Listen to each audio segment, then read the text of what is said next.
All right, I am here at 17 Clubview Court. I've already flown the drone around, and so I know what I'll address in the video, but I thought I'd just do a quick video to show you.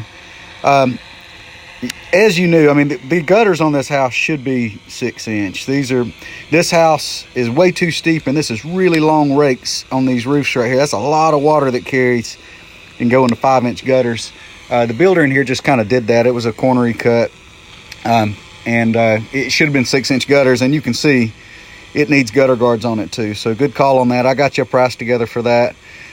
What you probably can tell a little bit from the ground, but you can't see as good as if you were up here, is just how dang gone this roof is. This thing is badly deteriorated. So it's missing as many granules as it has in a lot of areas. When we really get to looking at it, it's showing the fiberglass and the asphalt mat on most of the roof. It's done, man. That being said, you know, when that's the condition, what I'm wanting to find is hail damage or wind damage, because if somebody needs to replace their roof anyway, if we can get the insurance company to pay for it instead of the homeowner having to pay for it, it's just a home run for all of us. The problem with that is if there's not hail big enough to dent these right here, there's not going to be hail big enough to damage an architectural shingle. And when we get in here and look at this, let me wait for it to focus in here. You can see it's just got a slight dent here and there. That big one that you see at the top of the screen, that's not from hail. That was from something during the installation or something. That being said, it really stinks. You need a new roof, dude. I mean, you needed a new roof a while ago. Man, there ain't going to be any help with insurance on this.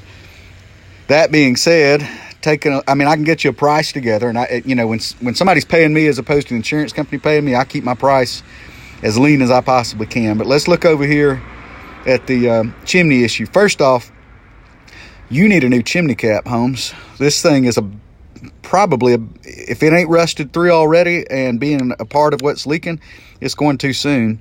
So we need to take that. The shroud is still good. So the black part on the outside is called chimney shroud. We could probably reuse the shroud, actually, now that I look at it. I don't think this is a separate shroud and cap system. No, it's not. It's all made into one. So actually the whole shroud right there with the chimney cap needs to be replaced. But the other thing you got going on with the chimney, there's no kick out flashing. Now there's and that's flashing that's supposed to live at the corner right here. They did a very small attempt at kick out flashing there, but not a very good attempt at kick out flashing.